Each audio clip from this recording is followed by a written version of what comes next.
up there that's dealing with my presentation. Does everyone know who Zig Ziglar is? Yeah. Zig Ziglar, right?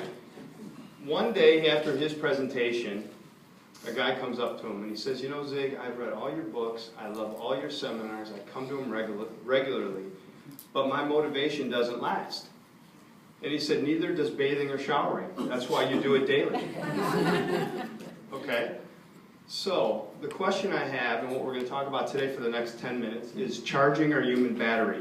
How do we stay motivated as people, as professionals, as family members, as husbands, wives, fathers, mothers, etc. In any area of your life, how do you stay motivated? How many of us, show of hands, actually read a book in your profession or a self-help book for 30 minutes or more a day? Anybody? Nice.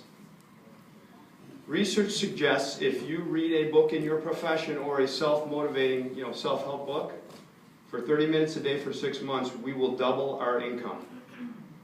So how come we don't do it? Why aren't more people doing it? Why aren't we committing time to ourselves to improve ourselves? Right? It's hard. And you know the reason why? And maybe my perspective would be what Dr. Danny says. Life is better in balance. And sometimes our life gets out of balance. Right? Sometimes we don't commit the time to ourselves to get better because we're out of whack. We're out of balance. Priorities come up. Things happen. And those 30 minutes a day, think about it. 30 minutes a day is all it takes.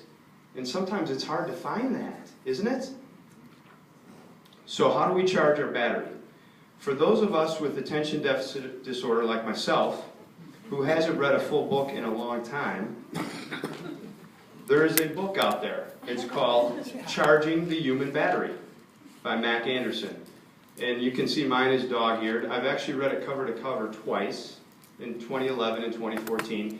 And it has 50 points in here about how you charge yourself and how you stay motivated and how you stay balanced.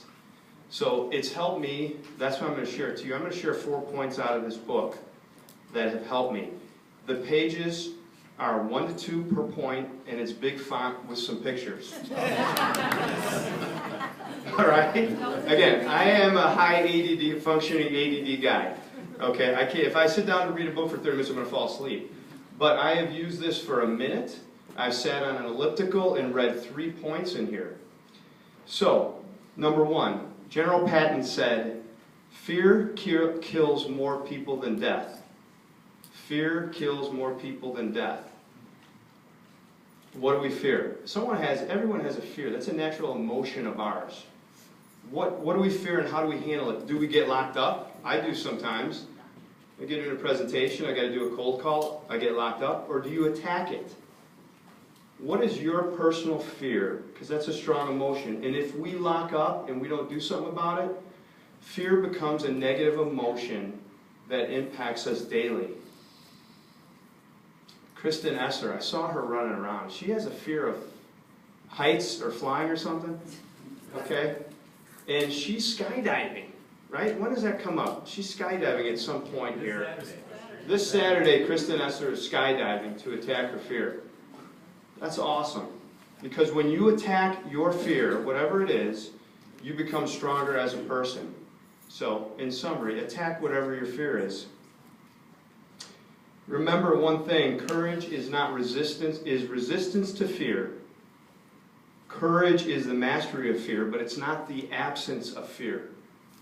Right? It's resisting it, it's mastering it, but it's not the absence of it. We all have something there.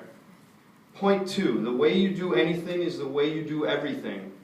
The way you do anything is the way you do everything. It kills me to make a Green Bay Packers reference in this group.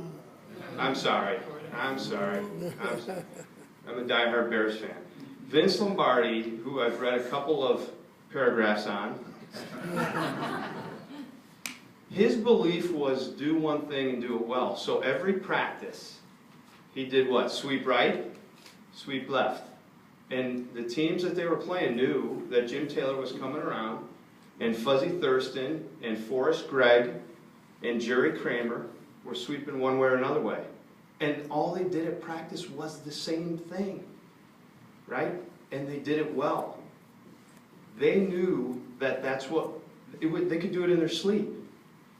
But if you keep practicing, what are your daily habits that you're practicing that bring success to you? My kids played football growing up in Libertyville, and a 4th grade team, we stunk. My son was on. And I said to the coach, he said, how many offensive plays do you have in the playbook? He goes, we've already instituted 55 plays in the playbook. And I said, why? What for? How do 4th graders execute 55 plays? So, we first make our habits, and then our habits make us. What are the habits that we're doing every day that bring success to our lives, however we define success? Third point, change comes bearing gifts.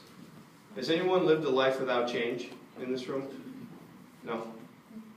It doesn't happen, right? So how do you react to it? Everyone will face change. You're going to have a new boss, you're going to have a new company, a new owner.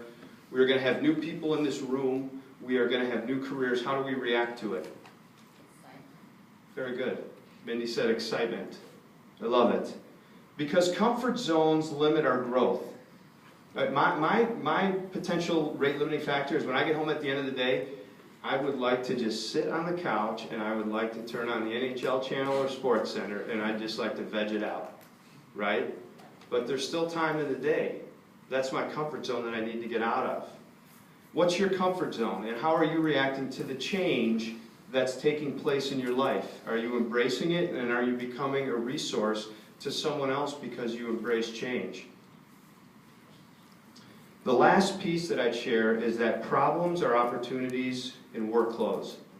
Problems are opportunities in work clothes.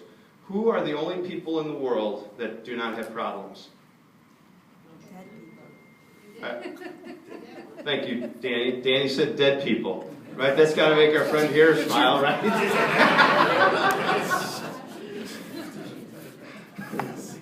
So, we all have issues. I have a lot of them. And you know what? How do you look at them and how do you address them? Do you look at them as opportunities to grow from the problems you have? I know that you will have an emotion of disappointment when you have a problem. You're going to have an emotion of concern, and that's okay. But does that drag you through the whole problem? You got to put those aside, according to the book, and then you got to focus on what you learn from it and how do we solve it. Okay? So in summary, here's the 4 things. The name of the book is Charging the Human Battery, How to Stay Motivated. 4 basic points that I try and work on myself. Number 1, what is the fear we will attack daily? What is the fear we will attack daily? Think about it, address it. Do it first thing in the morning. If you attack something that is on your mind the first thing in the morning, the rest of the day becomes easy. It's downhill from there, right? Number 2, the way you do anything is the way you do everything. What's your daily success habits that you're executing every day? What do you do every day to bring success to your life? Number 3, how are you reacting to change? Take a look today and what's changing in your life. And how are you reacting to it? How are you handling it? It's not easy. And I'm not saying we shouldn't have emotion, and the author isn't either. So let's look at the change we face today. And number 4, let's think about problems we have or issues we're facing right now, and how are we learning from them. Thank you very much.